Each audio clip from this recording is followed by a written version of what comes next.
affection. They just want to, just want to go at each other's throats, and it's a thing of beauty at times. A thing of beauty. It's so fun. The true inner beast of StarCraft. Exactly.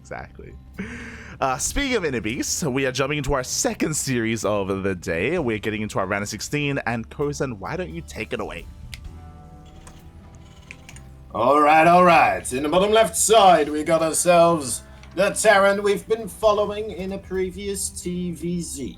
Will he be able to stand the test against the TVP as well? It is Percival. And spawning in the top right-hand corner, we have the Teal Protoss player from South Korea. He's crazy. He's a bit of a lunatic. He is LunaSea.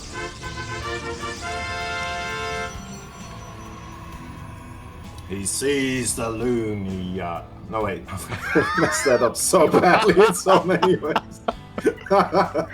He sees the moon. There you go, yeah. He sees everything. It's crazy. Oh my god. He sees it all from there.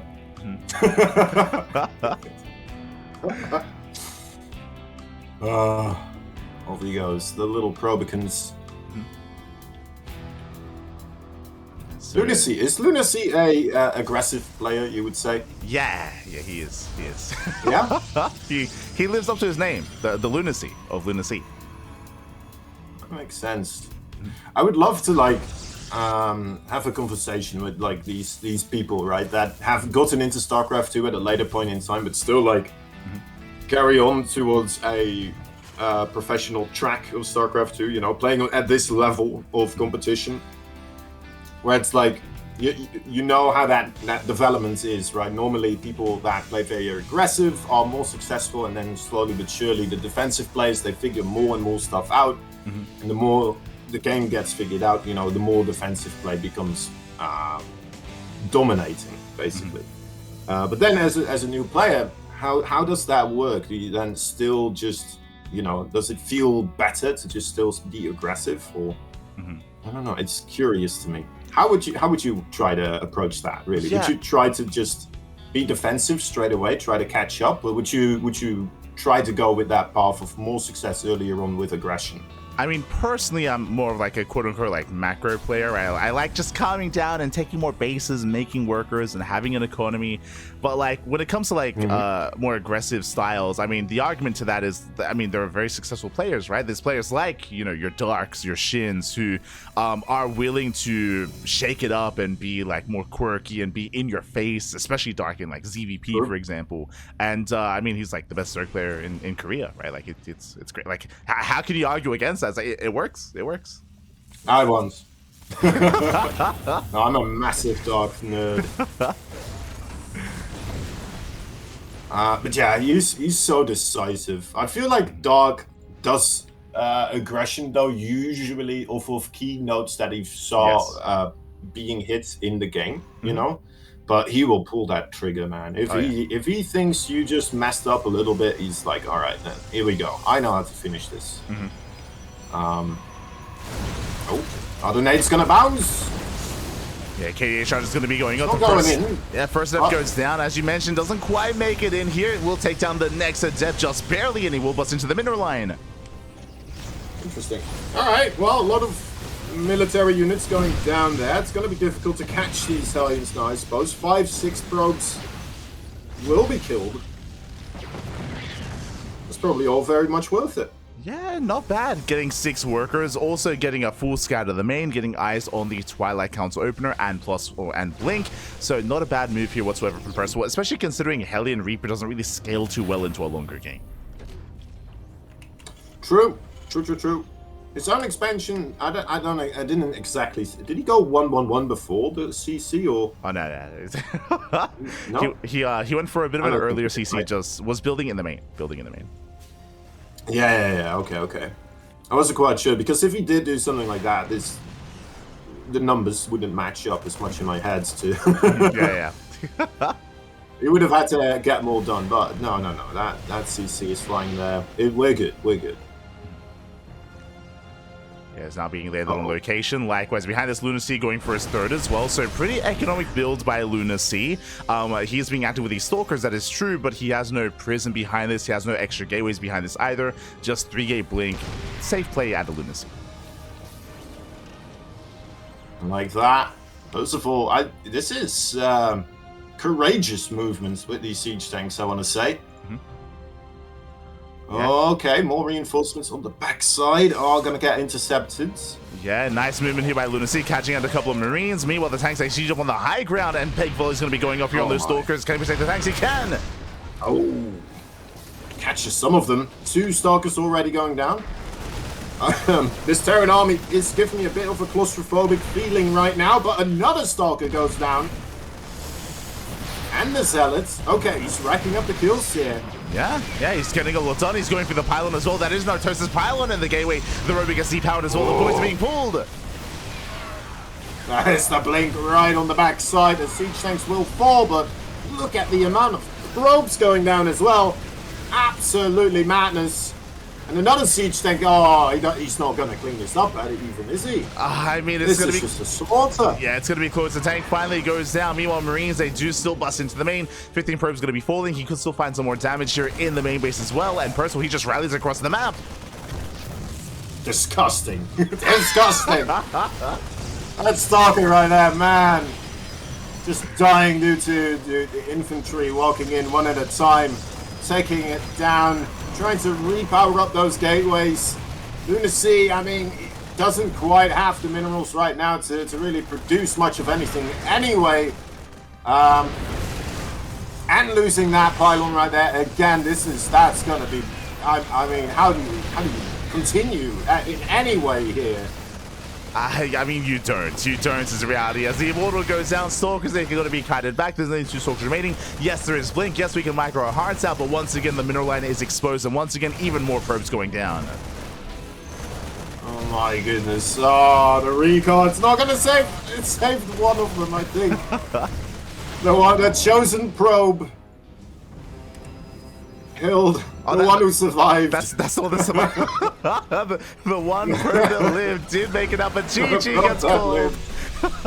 He's gonna have to run off into the woods and build a new Protoss tribe at some point elsewhere. Man, very aggressive, very, very aggressive. I thought that was madness going in with those siege tanks, but LunaSea, just a couple of Stalkers just dangling around the edge of those siege tanks, suddenly getting bombarded by their artillery fire. And, well, Stalkers, they do die quickly at that point. If you're not ready to go in once the bombardment starts, you start losing units. And then bleeding out a couple more units again. And then it becomes too much. It becomes too much. Especially when Percival doesn't make any more mistakes from that point onwards either. Yeah. It's in that kind of situation, that kind of defense, like as you're mentioning, every Stalker counts, right? Every Stalker counts, especially as a Protoss player. You don't really have many units to work with to begin with, so you have to be so decisive or careful with your army, and bleeding out a couple Stalkers here and there, things can very quickly escalate out of control. Yeah. Preservation, it's the name of the game for the Protoss in a lot of cases. Preservation? Preservation. Yeah. And persevering with preservation. It's all good. But you're going for like a pun with Percival or something, but it's all good. First of all, persevering. All right. Let's get into this next game. Let's jump in. As spawning in the bottom left-hand corner, we have our South Korean Terran leading the series 1-0. It is a Percival. His opponents in the teal, it's the Protoss player, LunaSea. Trying an opener that is supposed to keep you quite safe and allow for some aggressive pushes as well. But getting a bit blindsided by the blatant just moving forwards of his enemy. It just kept happening. Yeah. Again, it was a very assertive play there from Percival. Very impressive. It's going to be a little bit more difficult to pull that off here on Frostline on a bit of a larger map. But yeah, already kicking things off with a win, has momentum on his side. And once again, Percival going for a double gas opener. So similarly to the previous game, it's going to be a delayed CC. It's going to be racks into factory, then into the command center. Love to see it. It worked out, so may as well do it again. Yeah, exactly. We Meanwhile, gotta remember as well that the Hellions did do quite a couple of probes damage-wise earlier on in the game as well, didn't it? yeah, true, right? The layup for the 3 points, is that how that works? Is that, I don't know. Yeah, I guess so. Yeah, it would be. Yeah. Yeah, that's basketball. I know know. basketball. Okay. No, wait, that could be a volleyball term as well. True. Volleyball. It's basically it's basketball. It means there's a net.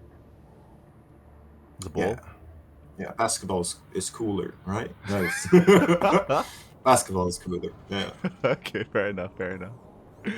Well, actually, you know what? No, sorry, my apologies. I've seen Space Jam. I've seen I have seen and I have indulged in some basketball anime before in my time. Yeah.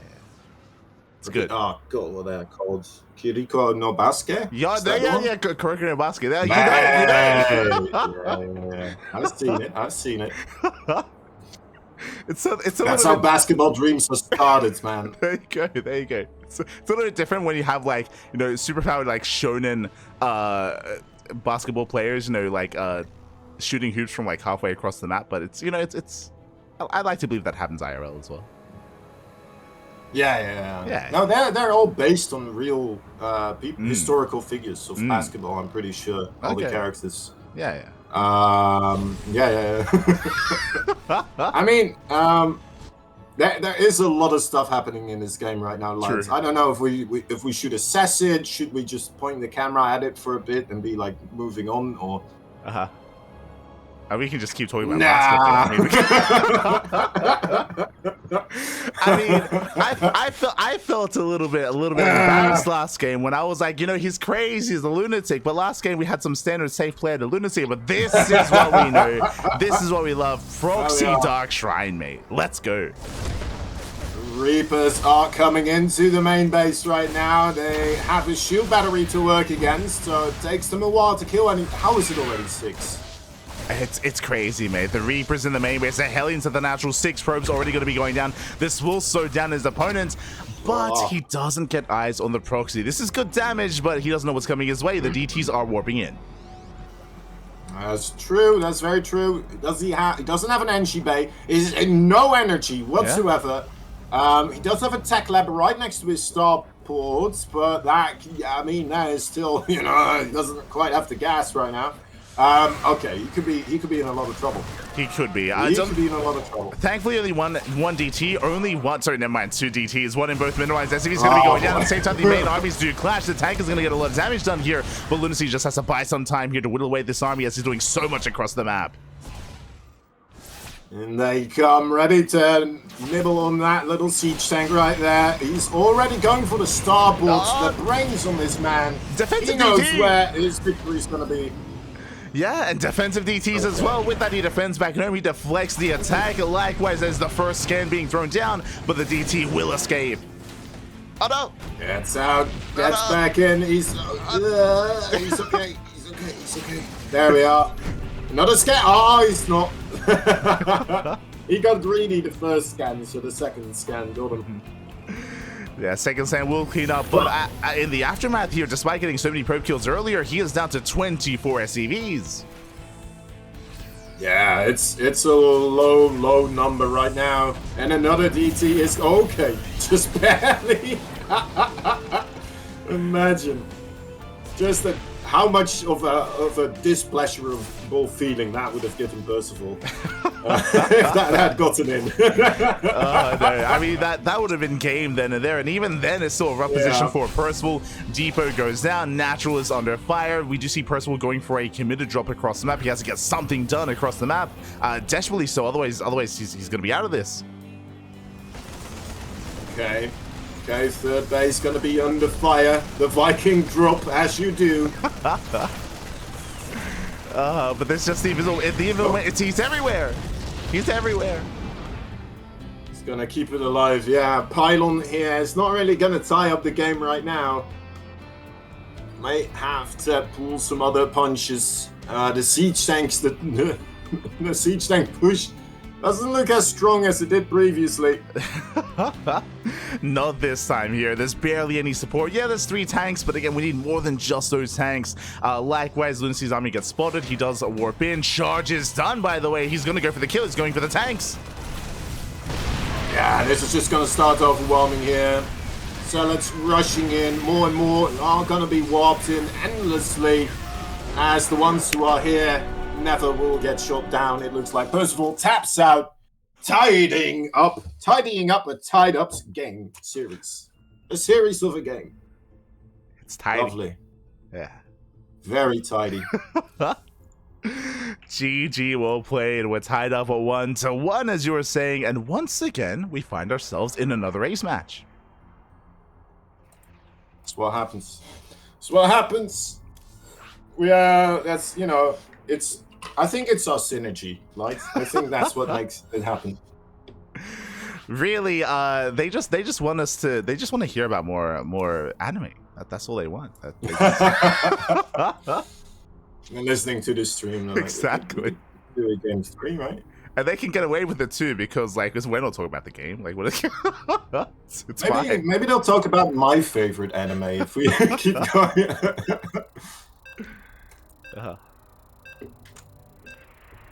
Let's go, as we are getting into the ace match. We've had aggression from both sides, right? We had the aggressive stylings of Percival in game 1. We had the proxy dark shrine into DTs in game 2. Here in game 3, do we calm things down? Do we macro, or we just do we cheese once again? I don't know. I went to no. Okay, in the bottom left. There is a red Terran player. He's already had quite a bit of a run, but that doesn't mean he's through the works just quite yet. He could just get started. This could be his last game. It is Percival. And spawning in the bottom, or in the top right-hand corner, we have the South Korean teal player, the Protoss player, finally flexing and showing his colors in that last game. It is LunaSea.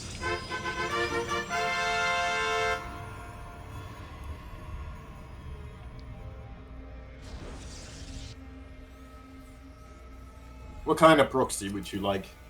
I know you would love a proxy, obviously, yeah. like anyone would. What kind of proxy would you like? I mean, we already got DTs, right? Already got some Dark Templar, and Percival, he's not really one to do it. If Gumiho was here, yo, proxy 1-1-1, either proxy tank or proxy BC. That'd be crazy. That'd be crazy. Ooh, that would be crazy. I love those as well. They really feel like special matches at those points. For sure. We'll see what our players have. Also, Special did that as well. Oh, okay. Quite a bit, didn't he? Yeah. I think. At least I remember the battle cruisers versus Cyril, I believe it was. I think he proxied those. I don't remember. I just remember all the battle cruisers in the sky with their guns. Glorious battle. Fair enough. As it looks like we are slowing things down a little bit here. Percival, this time single gas opener, delayed second gas, which means a faster CC on the low ground, as opposed to the previous 2 games. This time I want a much more economic start by Percival. Okay. So he may be in a bit more, wow, how do you say this? A more vulnerable position if we do get ourselves those Blink Stalkers again. But the bunker already in production right there at the front, so I don't see him cutting any corners. Yeah, despite the greedy start, still playing it safe, you know, with that bunker, making sure it's secure. Reaper gets across the map, dancing with the army, and ideally this Reaper does want to get an eye on the tech of choice here. Twilight Council is going to be thrown down for LunaSea, and the Reaper will dip in and will be able to scout.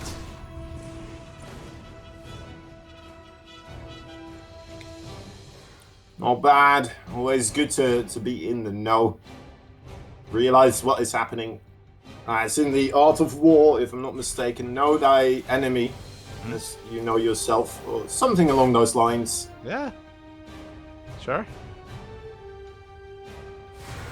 Yeah, Very wise sometimes, like I am. I'm pretty sure there was a passage in the Art of War about laying up and about landing that 3 points as well. I'm pretty sure is in there. Yeah. And how it is comparable to a DT proxy. It's crazy prophetic, the lines in the Art of War. I don't know how. You knew about StarCraft back then. It's crazy.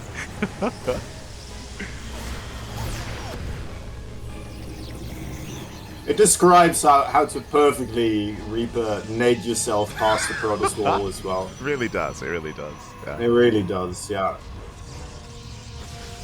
It took a while for us to transcribe that part, actually, which is why we actually haven't seen that until recent times. But that is a new revelation. You're not wrong. Yeah. Not wrong. Yeah. People will get to it eventually. The players will all get to read it, of course. It's only being distributed right now to the professional casters such as us, but it will be available to the broader audience. Yes, a new revised edition of the Art of War that includes DT and Reaper strategy. It's true. It's true. Yes. He's here again. Look at this. This man. He's got a pair on him. Yeah, I mean, he's ready coming with another 2 siege tanks. Yeah, he's here with the 2 tanks. He's going to be laying siege here upon the production. But massive dive here out of LunaSea, though. Oh my god. Is that good? Wait. I mean, it was crazy. It was bold. It was 4 stalkers from 1 tank and a medevac. It's some okay damage here, and it looks like it may be enough to really slow this down. The final tank is looking that much more exposed. Despite that, the Marines are pushing in. I think that may have been good, man. Look at this. There's just not enough now to really hurt those stalkers. Yeah, it's just much more capable of microing them away, getting all the safety, you know, because the real threat is those 2 siege tanks hitting you at the same time when they're in siege mode. That's like very, very hard to do anything about. But this was very nice. Just taking the one down before the other one was even in siege mode. Yeah. Very decisive. Yeah, very, very bold play there out of LunaSea. Back at him, 4 gate blink, by the way. It's 4 gateways to warp in to reinforce. He's going to commit. The tank is on siege. He's going for the dive. Yeah, that bunker, it might be there for not that long. Wait a moment. It will be. The repair's really good here. We do repair. We do keep the bunker alive. Tank did go down, but Percival does barely hold on.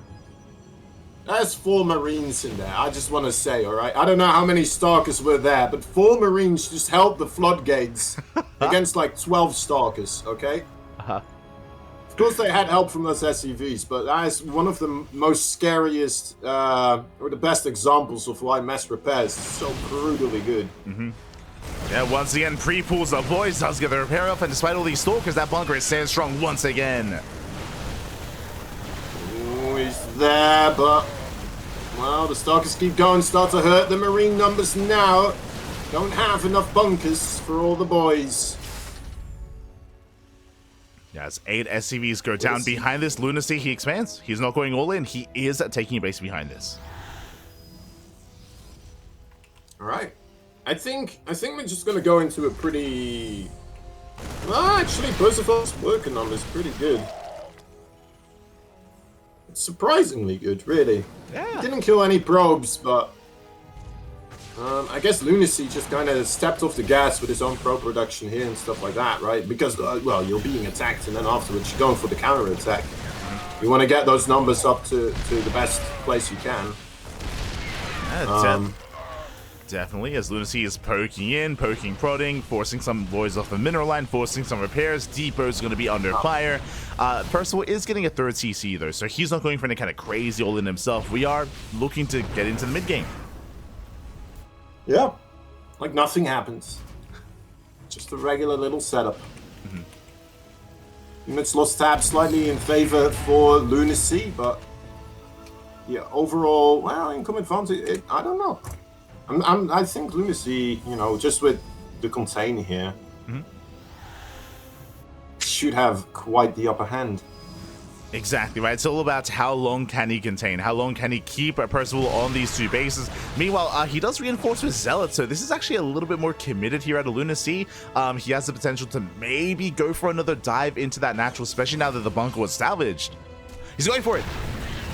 Oh, in he comes. Zealots from the back. Lovely place for that Warp Prism to come into. Once again, the Stalkers jump forwards. The bunker has been destroyed, and now nothing stands in the way for this Protoss army to just bust on through.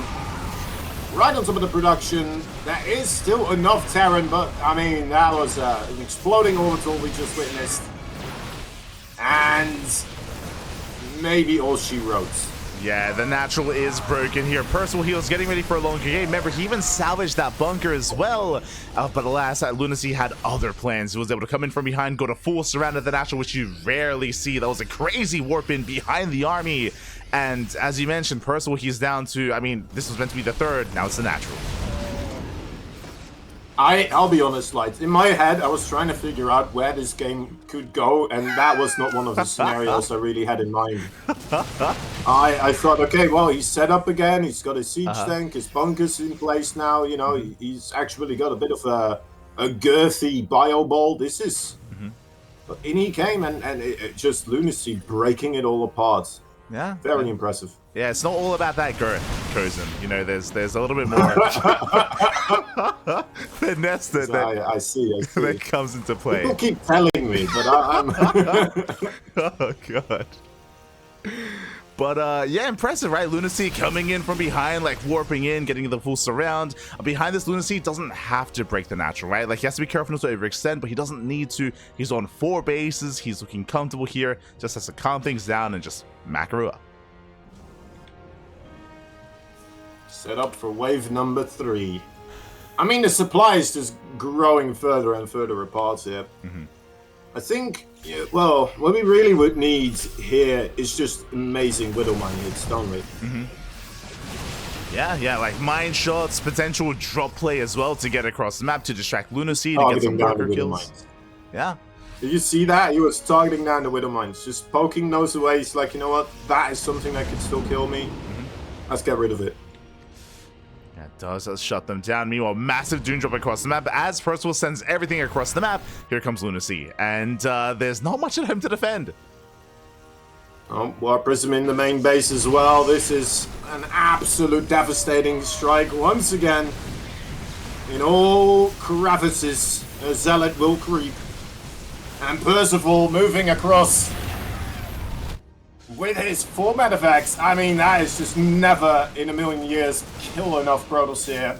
Yeah, I mean, it's all he has. It's all he has left. Zelce busts into the main. GG gets called, and LunaSea will take the series 2-1, advancing on to the quarterfinals.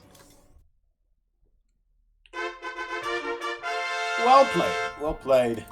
That was an enjoyable series as well. Yeah. We won't have the Percival train where we just follow him and get to see him win the tournament, but that's all right. That's all right. LunaSea showing us why that is all right as well, because those were some fun plays. It really was. Again, very back and forth. You know, LunaSea, Percival, 3 points, all relatively close in skill, so they made for some amazing matches here. We got lucky to get 2 ace matches in a row, and in the end, impressive stuff at LunaSea. As you mentioned, a lot of it did come down to the first push, if you recall, right? Like the dedicated tank move out by Percival did kind of fall on its face, right? I'm sure he was hoping to get a bit of a better trade. That did make him weaker back at home when it came to the Stalker counterattack, right? Yeah, the way that kind of went, game number 2, I thought was going to happen game number 1, right? But then just a slight couple of siege tank shots here and there, and it snowballs for the Terrans so hard. And then game number 2, I felt like, okay, so it's not going to work like that. Let me just realize how strong these siege tanks are. And then all of a sudden, as I'm trying to force myself into that mindset, those Stalkers just are on top of the siege tanks. And I blink, they blink, and it's a siege tank drops, and it's like, okay, no, wait, hold on, he's actually killing it now. And just with the the right decisiveness there, you can make a lot happen. Yeah, you're like, man, I blinked, he blinked, everyone was blinking, and then suddenly, bam, the next one they were gone. And suddenly, like, everything was Protoss again. Oh my god. And with that, GG well played. Congratulations, LunaSea does advance on into the quarterfinals. We are heading over to the American server as we are getting ready for our next series. !B in the chat as we have our next match coming up ahead of us here. LunaSea already had an opponent ready and waiting.